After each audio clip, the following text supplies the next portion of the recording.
boleh tuan-tuan. Hadis palsu tak boleh pakai.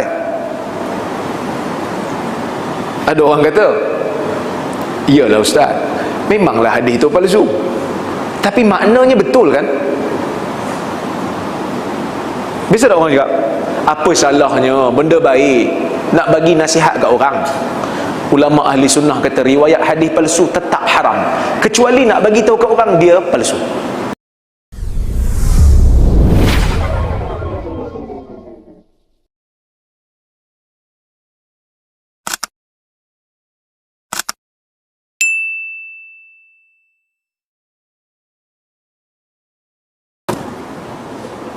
Tuan-tuan, kita masuk kepada perbahasan yang lebih serius, iaitu hadis palsu.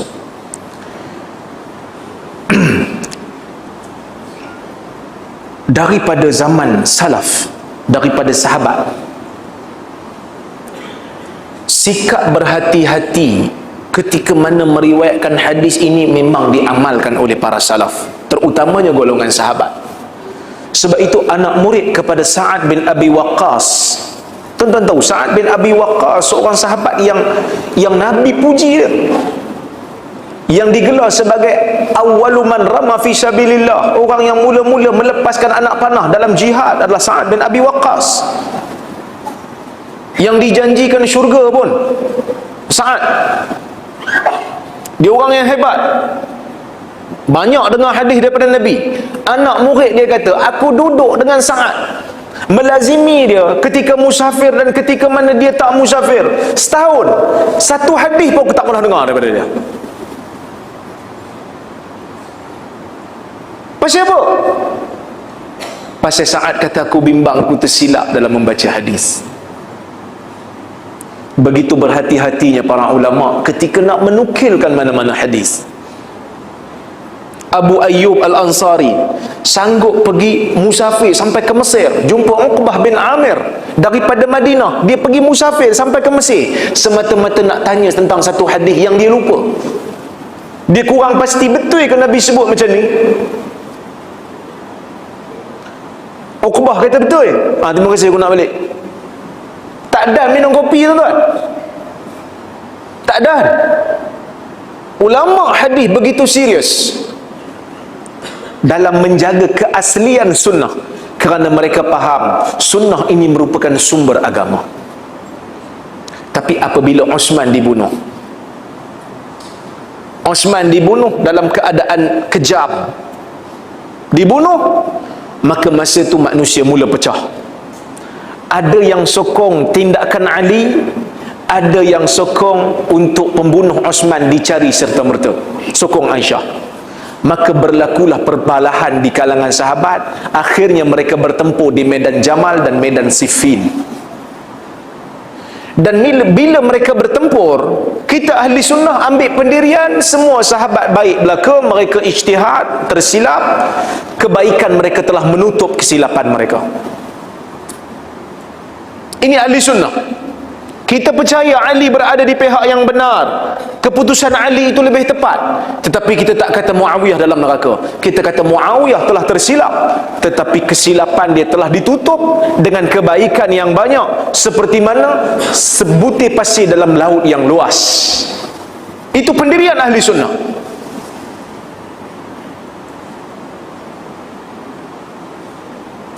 Tapi muncul satu golongan yang sokong Ali bin Abi Talib secara melampau sehingga mengkafirkan Muawiyah. Jadi nak bagi orang sokong dia, nak bagi orang taksub dengan dia daripada dulu tuan-tuan, guna agama. Oleh kerana Quran dah ada dalam mushaf, tak boleh nak reka. Kalau reka akan kantoi, maka mereka cuba mencipta hadis secara dusta dan bohong, mereka sandarkan dekat Nabi.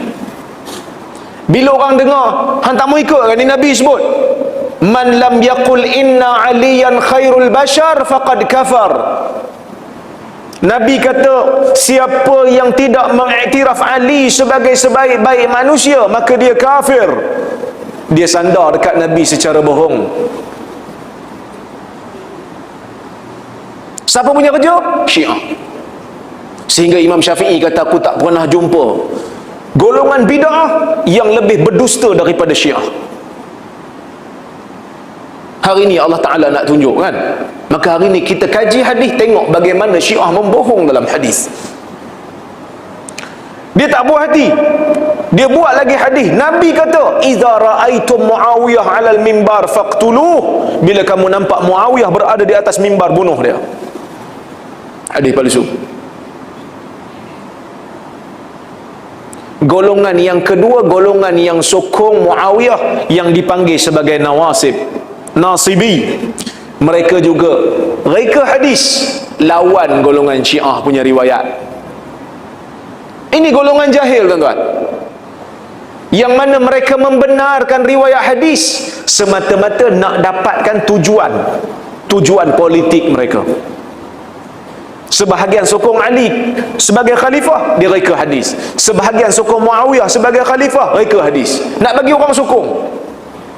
Niaga ayam nak bagi laku, ayam sufi, ayam pembelik. Ayam telah diperdengarkan dengan bacaan Quran 30 juzuk. Ayam kata Quran ni untuk aku, untuk kamu. Strateginya sama daripada dulu sampai sekarang. Nak bagi orang beli, nak bagi orang taksub dengan kita, guna agama. Itu satu golongan yang taksub politik, guna agama untuk politik, reka hadis palsu.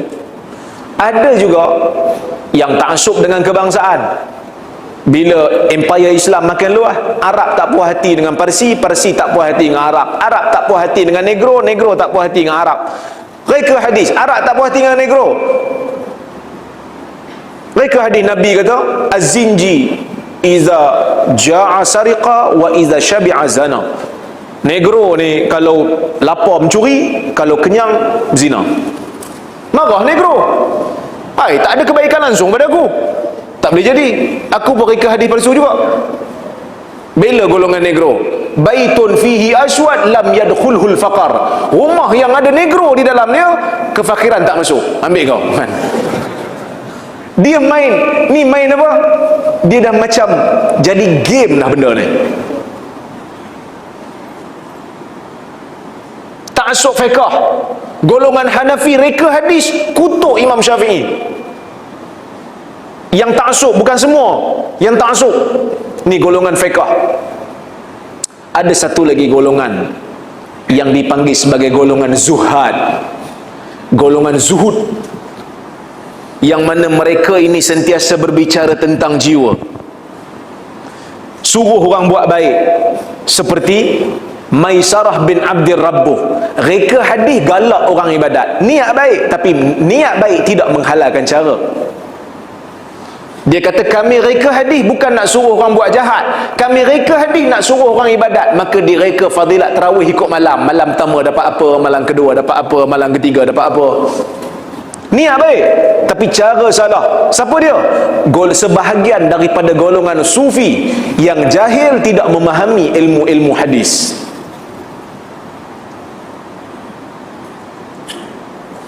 Kita bukan petikai niat dia, kita petikai tindakan dia. Satu benda, tuan-tuan, kita kena tahu. Saya nak sebut satu benda, ini penting. Bila kita menegur seorang ustaz baca hadis palsu, bukan kita nak kata ustaz tu jahat. Katalah seorang ustaz baca hadis palsu dan video dia tersebar dalam Facebook ke, media sosial, ataupun dalam TV ke. Orang yang belajar hadis, benda ni dah tersebar, dia akan ambil, macam mana pun dia akan ambil tanggungjawab bagi tahu hadis ini palsu. Maka pengikut-pengikut ustaz yang membaca hadis palsu ni mula, dia akan jadi sentak makna, kan? Dia akan jadi sentak. Dia akan kata, jangan sentuh ustaz kami, ustaz kami karamah banyak. Dia mimpi jumpa Nabi berapa kali? Mimpi berapa kali? Entah, tak ingat pula, kita katakan. Sebab kami jarang tidur, kan? Dia mula rasa kita kritik peribadi kawan tu. Dah, tanggungjawab kita nak bagi tahu hadis tu palsu, jangan baca dah. Isu akhlak dia mungkin baik. Ni golongan zuhud ni, akhlak baik. Tapi ulama tetap kata tindakan mereka salah kerana mereka hadis palsu. Apa salahnya ustaz? Kan? Walaupun hadis ni tak betul, tapi maknanya betul. Tuan-tuan biasa dengar cerita Ukasyah. Cerita Ukasyah yang nak pukul Nabi. Biasa dengar? Nabi nak wafat, Nabi buat pengumuman, siapa ada hutang aku tolong angkat tangan, aku nak bayar sebelum aku wafat. Semua pakat tak bangun. Nabi sebut lagi sekali, siapa ada hutang tolong bangun. Dia tak bangun. Siapa ada hutang? 3 kali dia bangun. Dia kata, ya Rasulullah, kalau kau panggil sekali aku tak bangun, tapi 3 kali kau panggil tak ada orang bangun, kau bangun. Satu hari dalam perang kau pukul aku, jadi aku nak balas. Nabi suruh Bilal ambil rotan rumah Fatimah. Bilal pergi ambil. Fatimah menangis, apa hal ni? Dia kata, Rasulullah ada orang nak kisas dia. Dia pun ambil rotan. Dia kata, masa kau pukul aku tak pakai baju, kau buka seorang baju. Nabi pun buka baju. Semua orang pakat menangis ni, sahabat belaka. Zalim sungguh Ukasyah ni. Zalim sungguh Ukasyah ni. Dia tak jadi pukul, dia peluk Nabi. Betul? Hadis ni panjang tuan, sampai kepada kisah bila Nabi nak wafat. Betul-betul masa Nabi nak wafat, Jibril duduk sebelah. Bila Nabi ditarik nyawanya, masa sakarat, Nabi ditarik, sedang nazak, ditarik nyawa dia, Jibril berpaling. Nabi kata, kau benci kat aku ke Jibril? Jibril kata, tak, tapi aku tak sanggup tengok muka kau sedang mengalami sakaratul maut. Di sana tuan-tuan biasa tanya, Ustaz apa status hadis ni? Hadis palsu.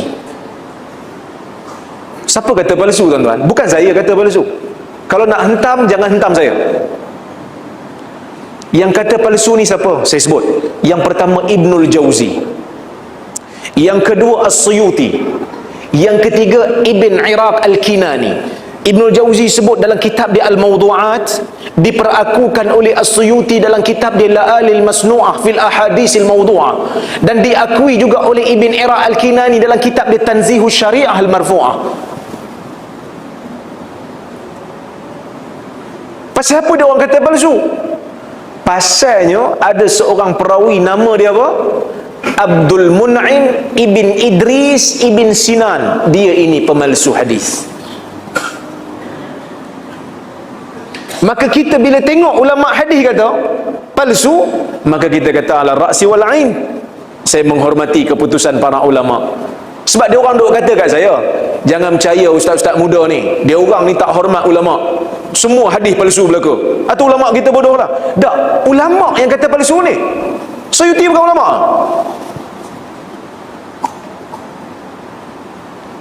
Suyuti ulama. Kita pakai kalam ulama. Kita bukan tak hormat ulama, hormat ulama dengan cara kita mengiktiraf pendirian yang dia buat dengan bukti. Ni golongan zuhud. Tuan-tuan biasa dengar hadis, malaikat tengok kita, malaikat maut tengok kita sehari 70 kali.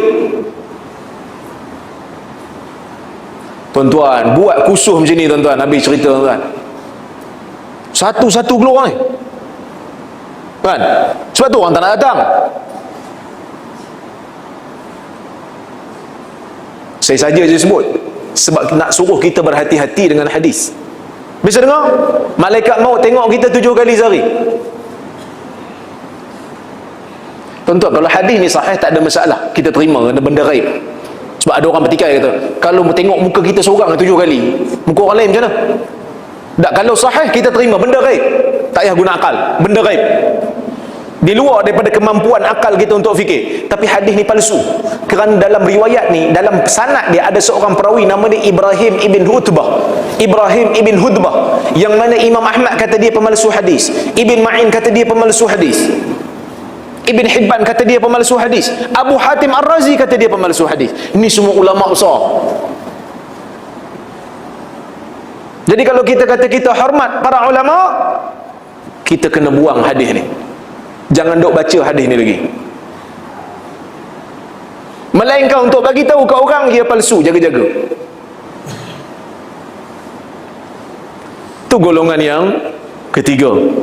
Golongan yang keempat yang selalu baca hadis palsu ni golongan qusas. Qusas ni kaki ceramah. Ceramah terlalu banyak, homework tak sempat nak buat. Banyak sangat, dia pandai cakap, muka pun handsome, Jadi bila dia bercakap tu orang tengok, ui, handsome ustaz ni. Jadi orang pun bila pergi ceramah dia bukan nak dengar sangat dia cakap apa, nak tengok muka dia. Jadi dia bila ceramah ada rakam dia ni, dia takkan ulang benda yang sama. Nanti orang kata ustaz ni cakap benda sama ya. Dia akan buat benda baru, nak tunjuk ke orang yang dia ada ilmu yang ganjil. Ni saya sebut ni bukan hari ni, zaman dulu ni, yang mana mereka mencari makan dengan ceramah. Dia baca hadis, orang dengar, orang kata, oh hebat, boleh panggil lagi dia ni.